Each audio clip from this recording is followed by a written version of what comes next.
Okay, so we're going to have a go at this Yasmin Bakera question, and we're going to have a go at it because it's slightly different to the way that we normally see a bank reconciliation statement question. In that, it doesn't have anything to tick off. Now, so far we've learned about ticking off the cash book against the bank statement, updating the cash book with anything on the bank statement that's unticked, balancing off the cash book, doing our bank rec. But if they don't give us anything to tick off and they just give us text to work out, to disseminate, then we've got to use our knowledge of what things are. All right. So where that happens, make sure you read the question. It's my number one tip for accounting, always. Always read the question. But really take a note of the words that are being written, and it becomes relatively obvious. So what you're looking for is anything not in the cash book needs putting in, right? So if it's not in the cash book, then we can assume it's on the bank statement. So we'll add it to the cash book. Anything that's not on the bank statement, we're going to assume is in the cash book. All right. If it's not on the bank statement, then it's either an unpresented check or a outstanding lodgement. So if the bank have no record of it, no idea about it, that it's going to go on our bank rec because we're going to assume that it's in the cash book. So we're just going to make sure that we know the words, which is why we've got the words on the PowerPoint, all the terms that we need, and we're going to have a go. So the cash book of Yasmin Bakera shows an overdraft of 8292. So we're just going to do the T account for bank. We don't need to do the cash columns. And we're going to do a brought down figure of 8292. The balance on the bank statement at that date does not agree with the balance shown in the cash book. So we don't actually know what our closing balance on the bank statement is. Now, examiners have done this so it doesn't become too easy to work out what was missing from the bank statement, basically. Because if you've got two balances and you've got to get from one to another, it can actually be relatively easy to work out what's an unpresented check and what's an outstanding lodgement.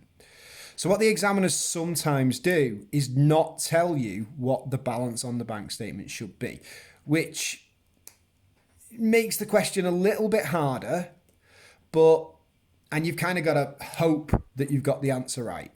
But if you do everything to the best of your ability and you read the question properly, there's a good chance you will get it right. So let's have a quick go. We've got the opening balance. All we've got to do is go through those 5 points. Now, when we do that, we're going to fill in the cash book. But at the same time, if we want, what we can do is we can fill in our bank reconciliation statement. So balance as per the cash book. Add unpresented checks. I'm going to leave a couple of lines just in case there's more than one entry. Less outstanding lodgements.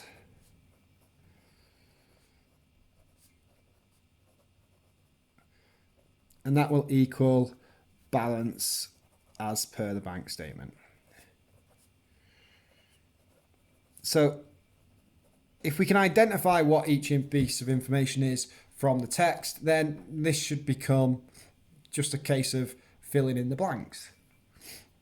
So a direct debit payment for 242 has not yet been entered in the cash book. So that's item number 1. Direct debit of 242 on the 26th of November has not been entered into the cash book.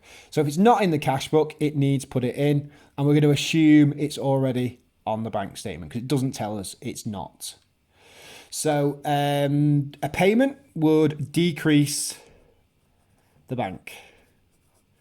So simply stick that in like so. Number 2, a cheque payment of £1,500 on the 28th of November 2009 for rent has been entered into the cash book but has not yet been presented to the bank. So that's not being presented to the bank, and that is clearly unpresented then, isn't it? It's unpresented. We're going to assume it's in the cash book because it says that it's been entered into the cash book, but it's not been presented to the bank, so it can't be on the bank statement. So it would be unticked in the cash book and a payment would appear on the credit. So it's an unpresented check. All right. So that rent for 1,500, I'm going to add to my unpresented check section. On 30th November 2009, the bank credited the account with interest of £56. It's not been entered into the cash book. That's item number 3. So again, we're going to assume it's on the bank statement because it doesn't tell us it's not, but it's not been entered into the cash book. Now, the bank has credited the account with interest of 56. Now, remember, when the bank do things from their point of view, they increase our account through a credit and they decrease our account through the other one. I forgot what I said then. So when the bank do it from their point of view, if they credit our account, it means it's increasing it. If they debit our account, it's decreasing it. I really should learn to edit videos, shouldn't I? So if the bank have credited our account with interest of 56, that means they've increased it. And we increase through a debit. Okay. Number 4, a cheque received for rates refund of £45 on the 29th of November has been paid into the bank and entered into the cash book. Transaction is not shown on the bank statement. Fairly obvious then. It's been entered into the cash book. It's not shown on the bank statement, so it's going to be unticked on the cash book. So if we've received it, it would have debited our account. And it's already in. We don't need to put it in again. So it's unticked on the debit side, so that makes it an outstanding lodgement. So I'm going to write that in there. Rates refund of £45. And number 5, a cheque paid on the 26th of November appears on the bank statement as 515, as it enters into the cash book of 551. Now, we're going to assume the bank is right. Kind of that's what you have to do normally. You assume the bank is right unless we're told otherwise. So we would have entered it into our cash book on the credit because it's a cheque paid. And we've entered it at 551 and it should have been 515. So 551 minus 515 equals 36. There you go. Old school maths. So that error of £36, if we've originally credited 551, we should have credited 515. Then we need to enter 36 for that error on the debit to cancel it out. Okay, so all we've got to do now is balance off our cash book. So we'll just do that dead quick. 18 and 2, 4, 3, 5, 8. 8, 5, 3, 4. 8, 5, 3, 4.